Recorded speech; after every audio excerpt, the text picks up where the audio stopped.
Hi, welcome back. This is part two of our discussion about the constant flow mechanical fuel injection. This is a Crower on a small block Chevrolet, 377 cubic inches. We did have a part one regarding setting up the butterflies and the linkage in the front, the link arms, a few details on how to set the static opening and why. I would like to get some feedback. If you find any of this interesting or you want me to continue, I want to make sure I'm not wasting my time doing this stuff, right? So leave a comment. Let me know if you've learned anything, or if maybe there's something I got wrong that I need to correct.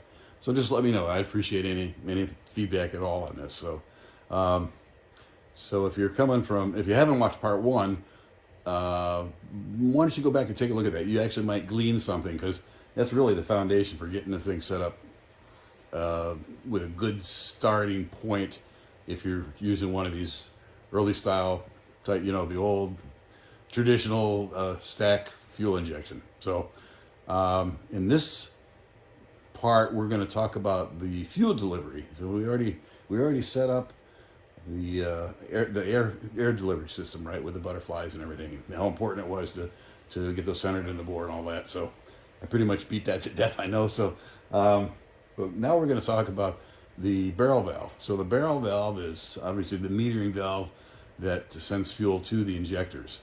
There's obviously a lot more complexity to the system to manage the fuels in the delivery and your fuel curves.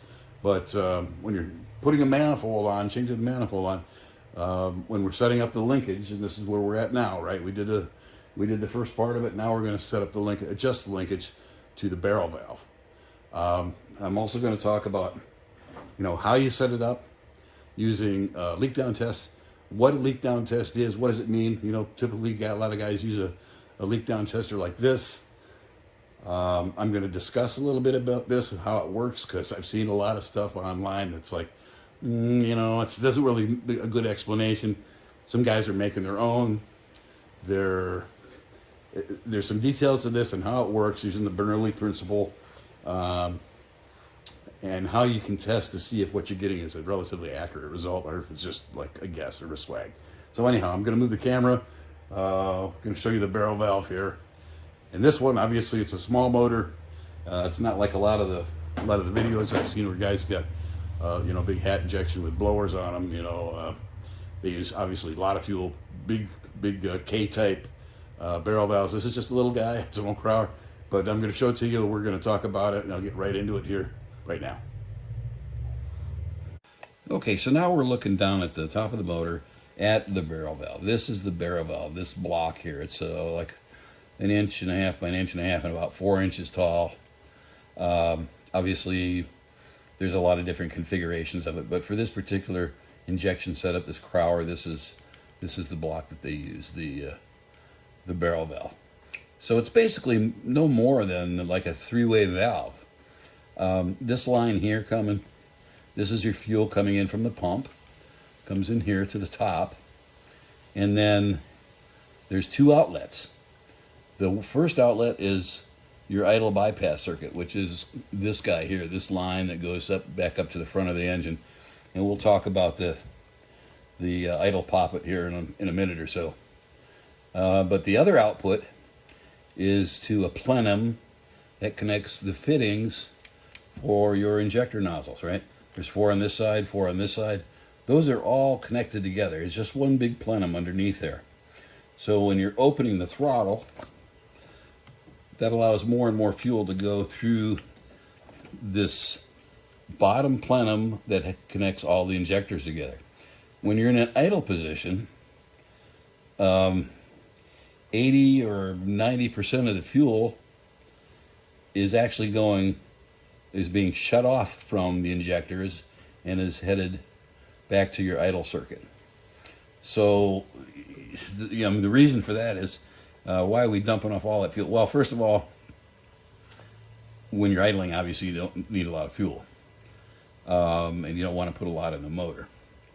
But if you don't have this adjusted correctly, you could be putting too much fuel into your injectors. And what happens to that? You get these guys It obviously runs way too rich, but then you milk the oil. You know, you're getting alcohol past the rings. You're getting so much in the cylinder. It's getting past the ring. It's getting into the oil, mixing up, and you got this, you know, this brown, nasty stuff, right?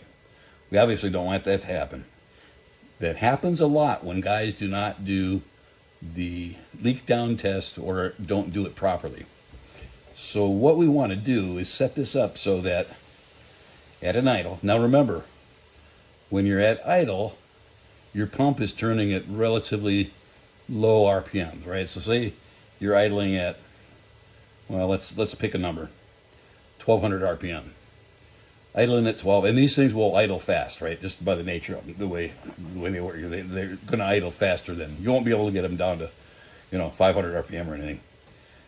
So when it's running at 1200 RPM, your pump is actually spinning half of that, at least on this motor, right? It's driven off the front of the camshaft, so it's half the RPM. So you're at 1200, your pump is spinning at 600 RPM. It's not that much.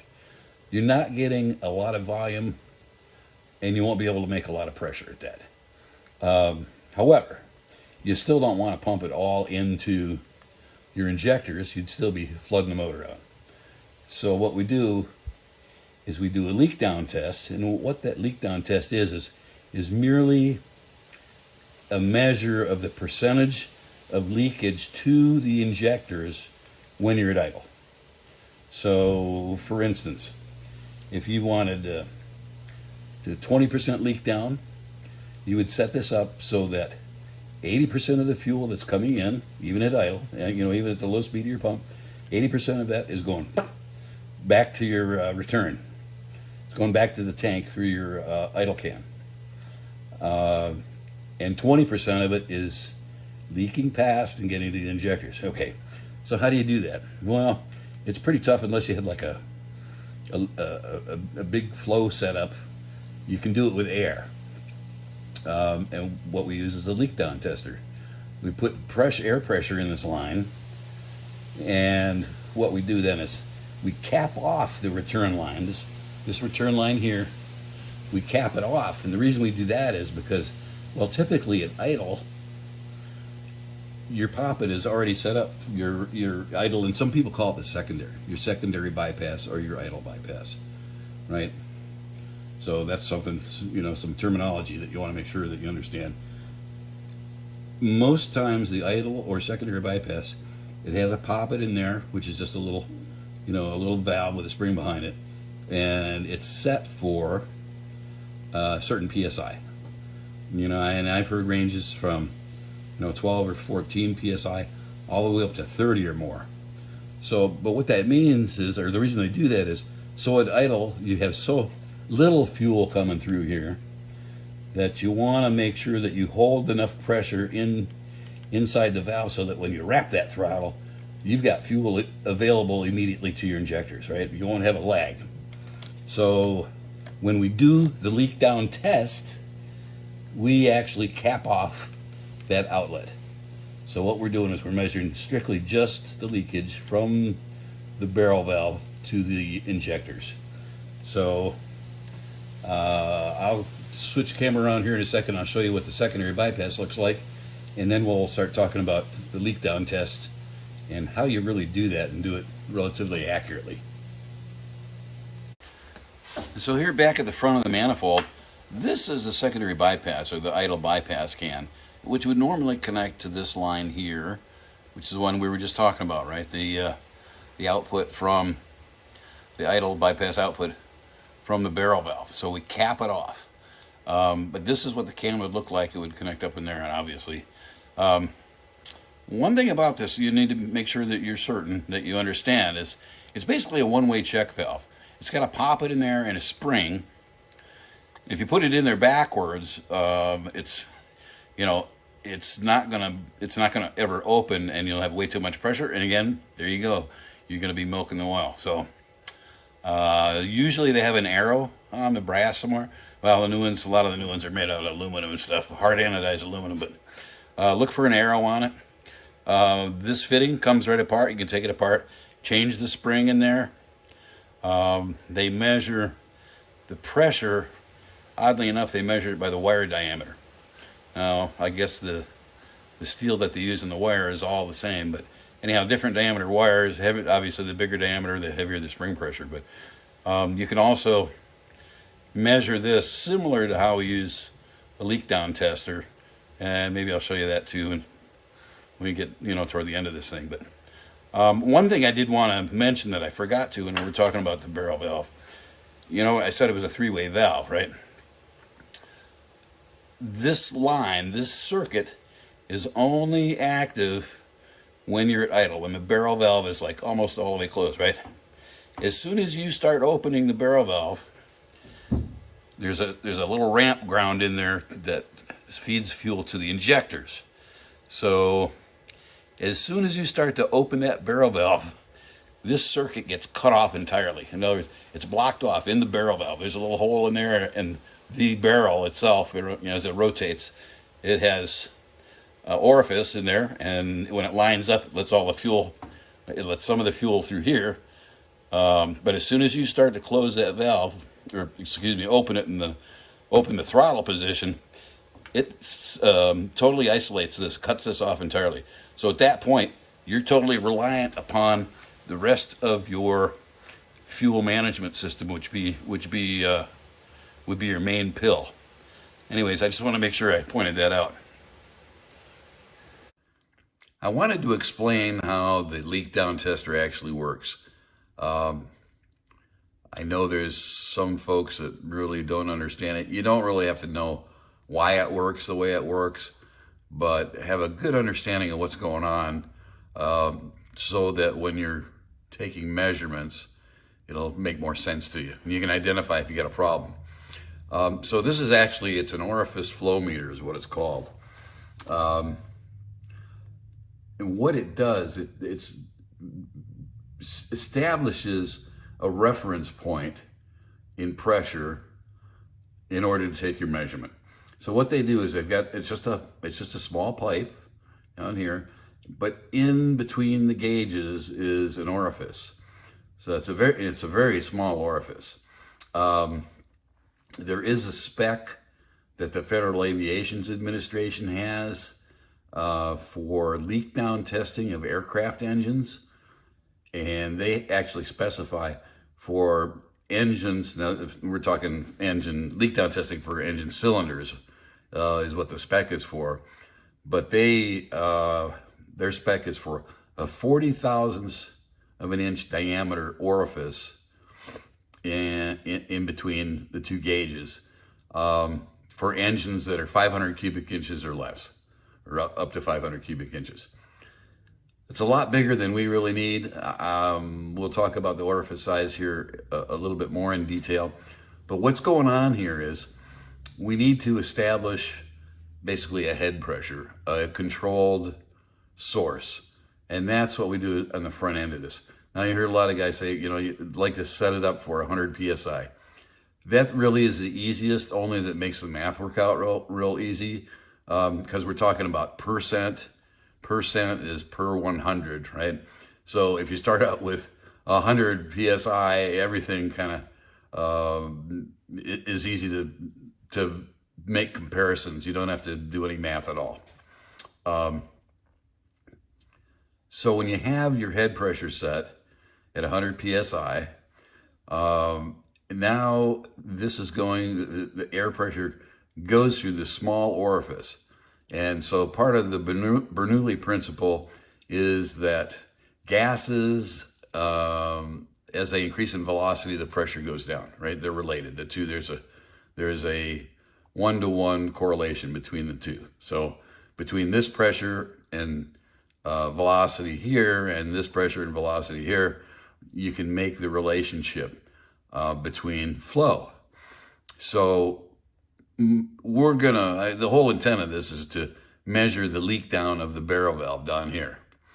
But so to do that, we want to know what the flow is on this end. Well, we don't need to know a number for it other than the pressure. And the comparison is what percentage of flow goes through this valve at any given time. So when this valve is totally closed, right? Think of it, forget about a barrel valve, just think of it as on-off valve, open and close valve. If this valve is totally closed, like I'm showing here with this kind of gold line here, right? If it's totally closed, what's going on? Well, air pressure is coming in here, in this end of the pipe. It's going through this orifice. It's filling up this pipe with the same pressure. Obviously, it's going to equalize between the orifice after a very, very short period of time. So what would we have? The pressure here, 100 psi, would be exactly the same as the pressure here, 100 psi, because it's equalized pressure. There's no movement of air. There's no flow whatsoever. So likewise, and this is a good thing to take into consideration when you just grab a leak down tester and you use it maybe for the first time, you borrowed it or whatever. You want to make sure that you're going to get some accurate results. So you want to plug it into your air supply, close off the end of it, make sure the gauges both read the same, right? Or really, really close to each other. If it was off 1 pound between the two gauges, that's going to be 1%, right? So now if the valve is closed, it's going to be 100 on both sides. If it's totally opened, which means no restriction here. Now we're assuming that there's no restriction down the line. And this is a good test for that.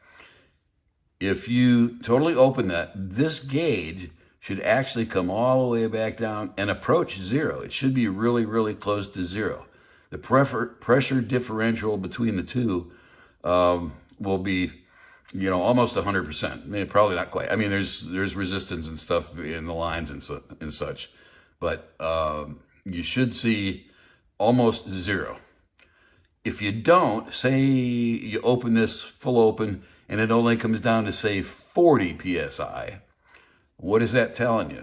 That says that there is a restriction downline of the barrel valve, of the valve when you have it totally open. Some sort of restriction. Now maybe it's the nozzles. It's probably a good idea. It is a good idea, and I'm going to try and demonstrate this when we get back in the garage.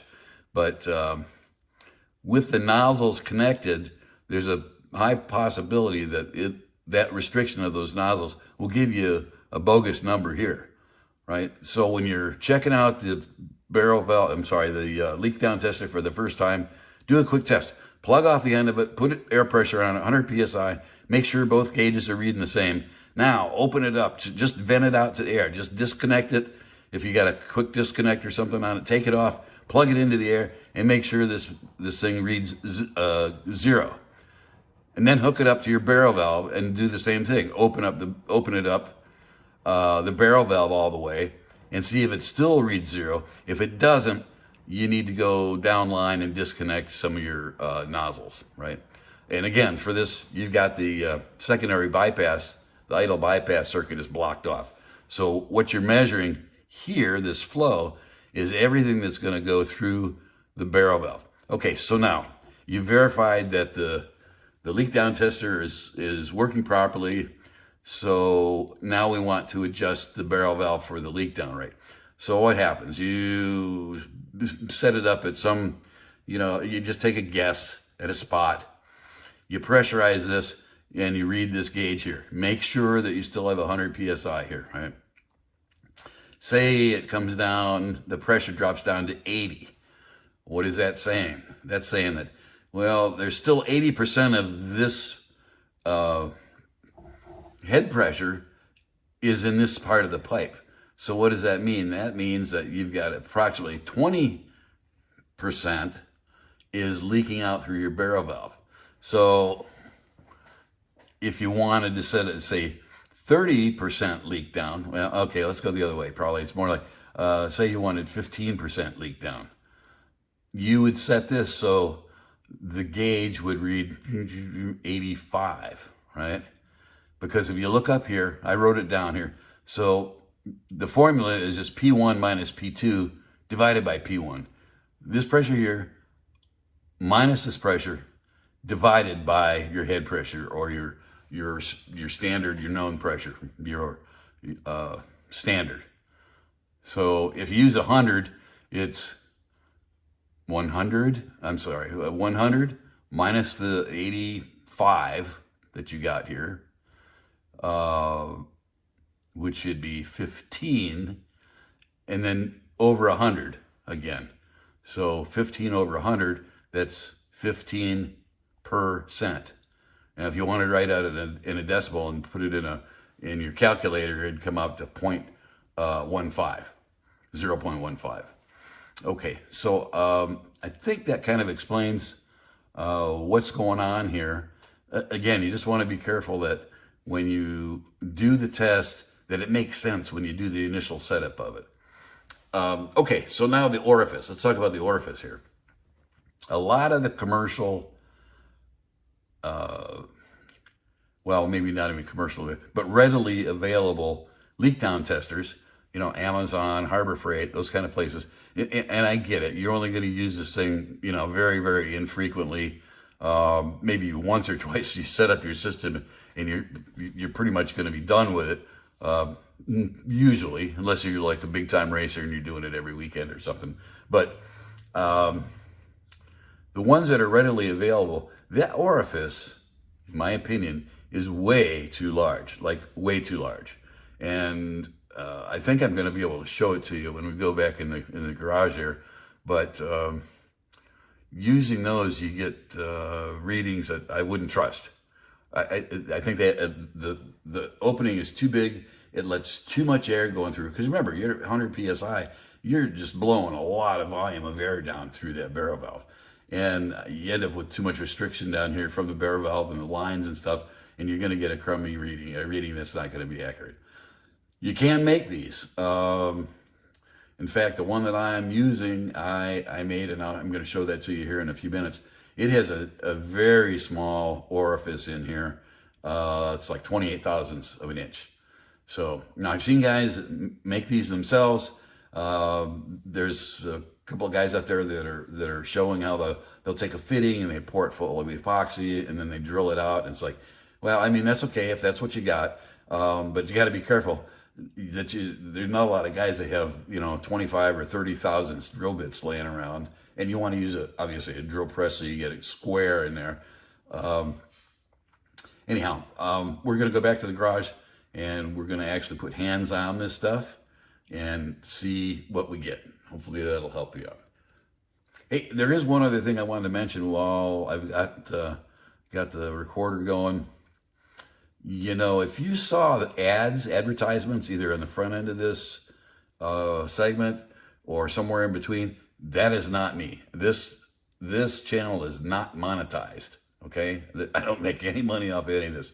So that's why I say, if it's helpful or if you gleaned anything and you want me to continue that, if you look in the description on the bottom of the page, there's a link there that you can use if you want to help me out a little bit.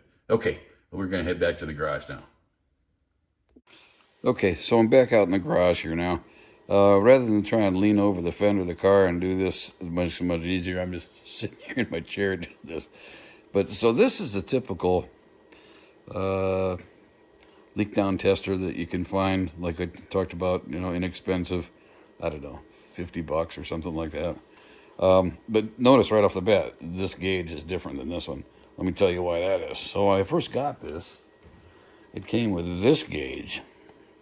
And if you look at that, it's actually calibrated backwards. Instead of going up to 100, it goes to 0, and that just makes it easier to read, for somebody that can't subtract, I guess. But anyways, so I mean, it's a good enough idea.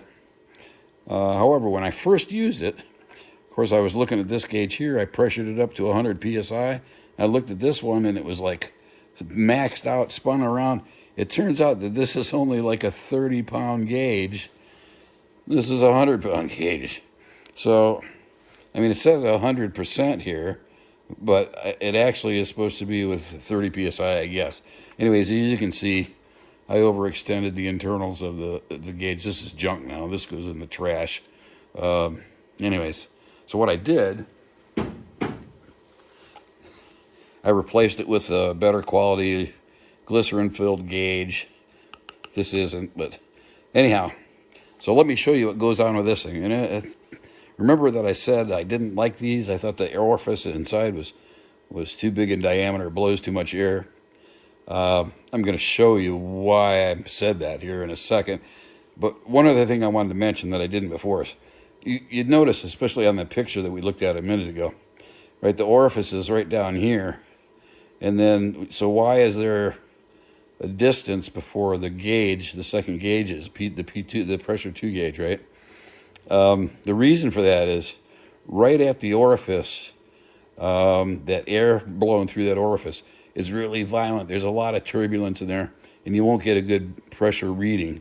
So they actually extend the tube down a little further and tap it off. That way the air has time to settle down. You get a proper reading from it.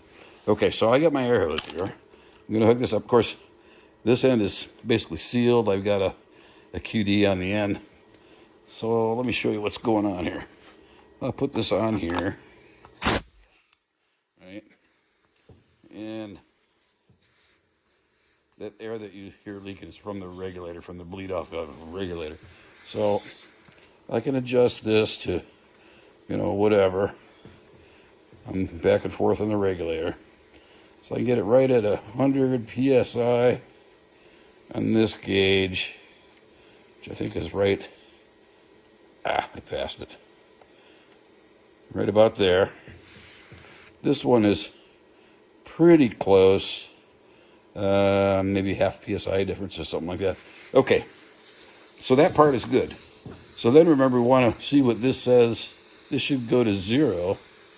This should come down to 0 if I open this up and just bleed all the air out of it. So what I have is the other half of a Schrader fitting, and I'm going to plug it in there, and we'll see what happens. Like I said, it should go down to 0. I'm going to plug this guy in there. All right. It's not really going to 0. So we'll watch what. I mean, I can't get it to. But that's like 10 pounds off. That's not what I want. So this is not really, I mean, it kind of works, but I don't want to use it. So what I came up with was this guy, this setup here. I actually went with, all right, so these are inexpensive. You can buy these off those, Harbor Freight, Northern Tool, whatever. It's a regulator with a digital gauge. All it was is advertised as, came like that, right? As a spray regulator, paint gun regulator. So I bought 2 of them and stole the digital gauge off the second one. So let me show you what's going on here then. What I found is, so I've got the regulator, and it just goes into an orifice and a little piece of 1/8-inch brass pipe, a T, and then my fitting for the quick disconnect. But let me show you what I found. This is the orifice that I used. This little guy right here. I don't know if you can see that very well. There is a 28 thousandths hole in that. Little tiny guy.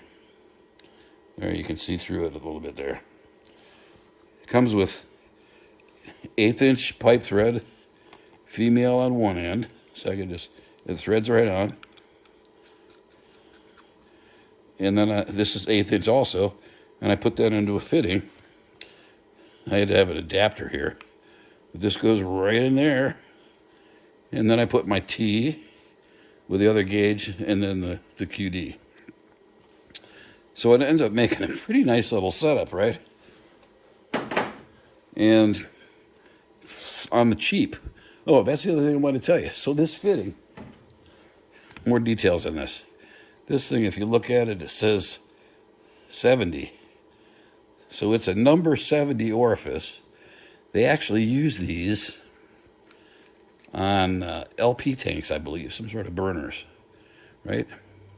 And I paid less than $1 for it. It was like 97 cents.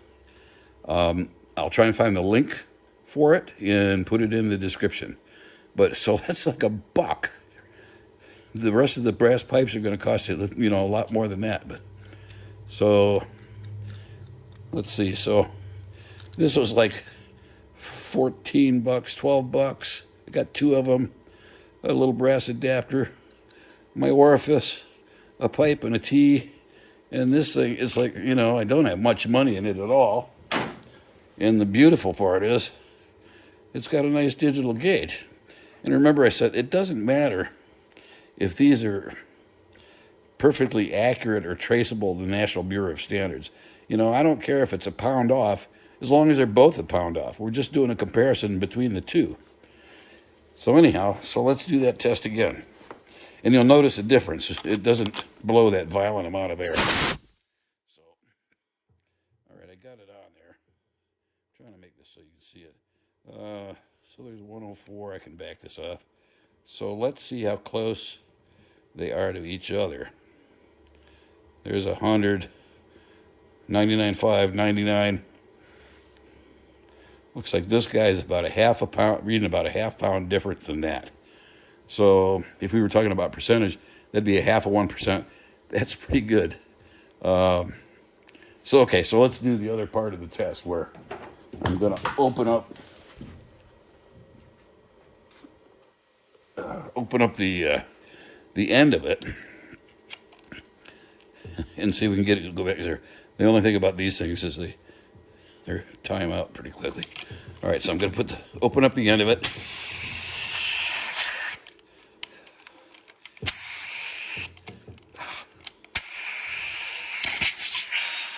All right. Look at this guy. Yeah, it went to 0 already. This one dropped to 87. So let's crank it up. So I get my 100.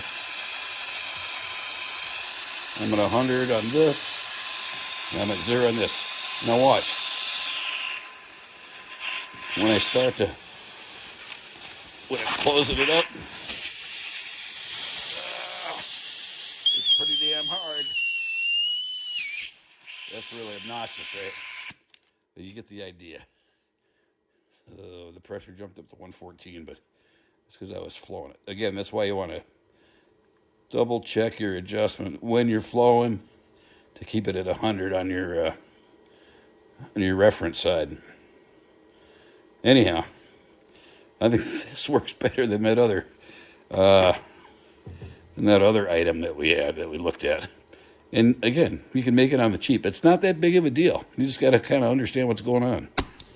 Anyhow, we'll put this on the motor, and we'll do the leak down test. I want to set mine at 20%. So in the next segment, we'll get right on it, and we'll do that. Okay, so now that we're done with that part, I showed you the difference in the leak down testers and the kind of challenges you have with them.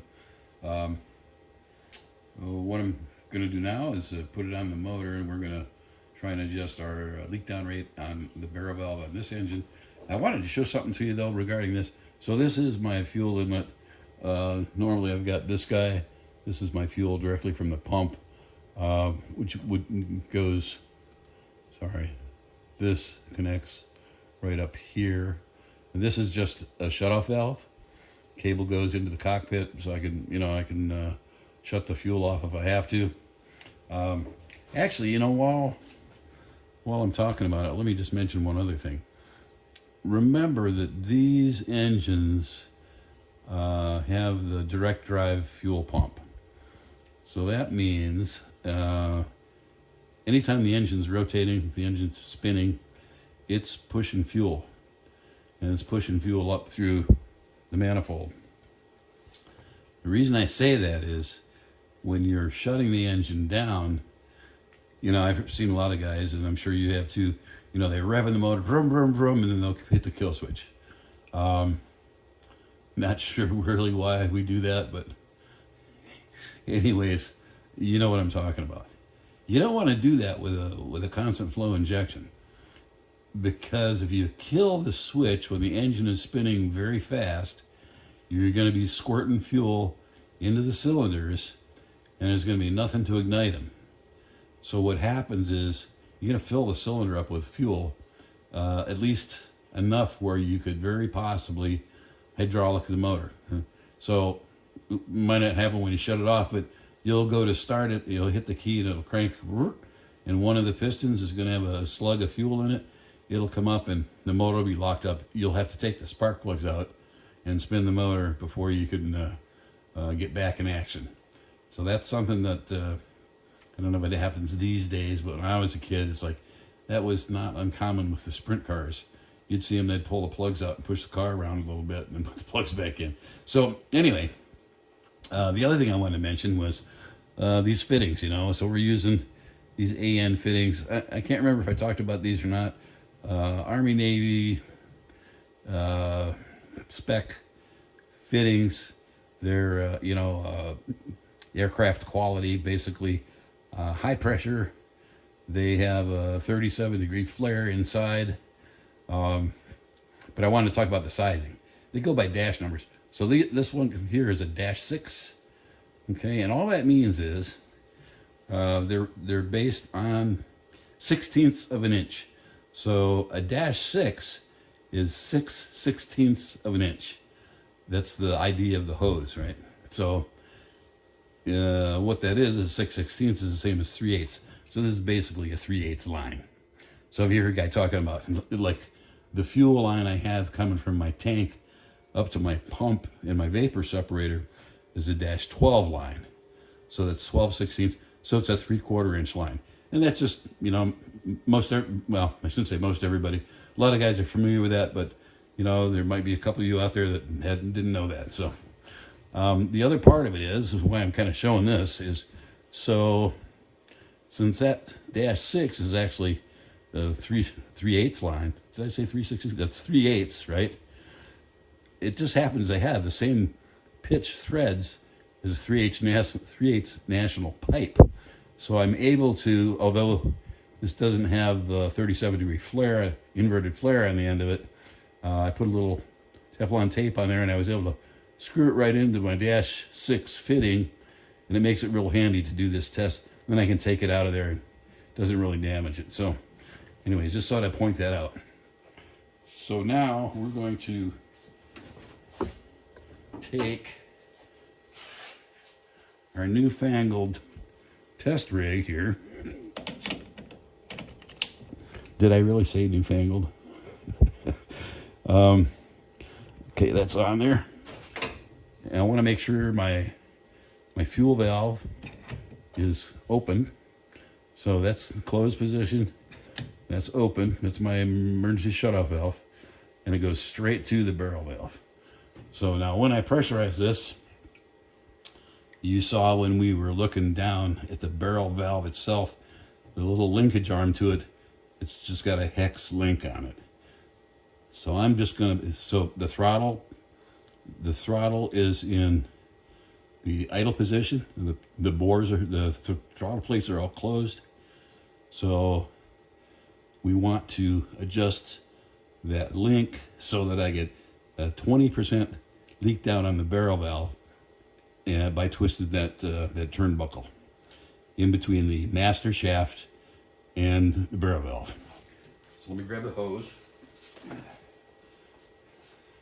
Let me back up this a little so you can see.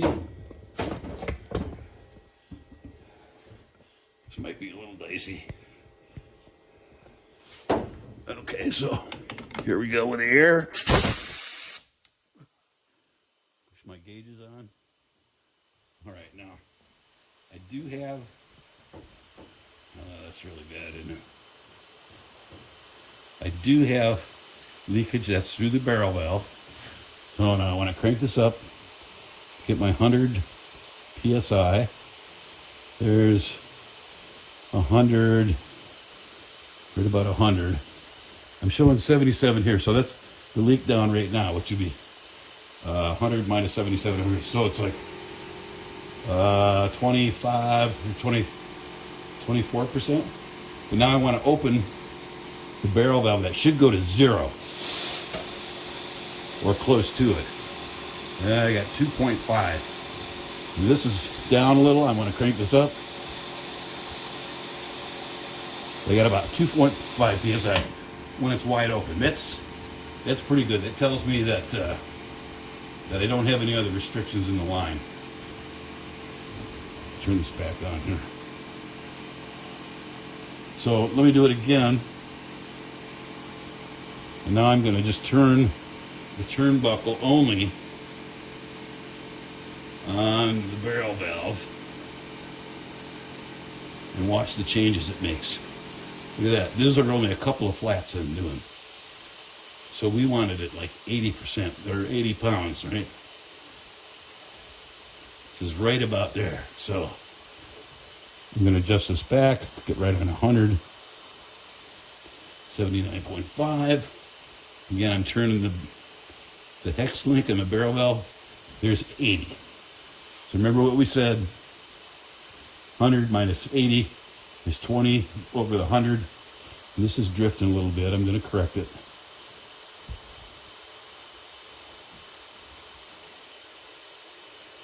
I'm at 79.5. That's the only thing about these is I wish I'd stay on there. And that's it. We're at 80. This is off a pound. It's kind of wobbling back and forth. There, 100.5, 80. That is like spot on. So now I'm going to go, I hear my air compressor turning on. So now I'm going to go with my wrench set and lock down the lock nuts on the turnbuckle. So now the barrel is set at 20% leak rate. So that part of it's complete. The next segment, I think I want to talk about a couple other things, including the nozzles. So we'll be back with that in a few. So that wraps up our discussion talking about leak down testers, doing a leak test. We did the motor here at 20%. I thought it worked out well. I did mention we were going to talk about nozzles, but I don't think I want to do it in this segment. I'll do a part 3. We'll talk about the nozzles that we use, and then I think I'm going to do a little bit about fuel pumps as well. There's a lot of information on this kind of stuff. I can give you an overview that might be helpful to you as well.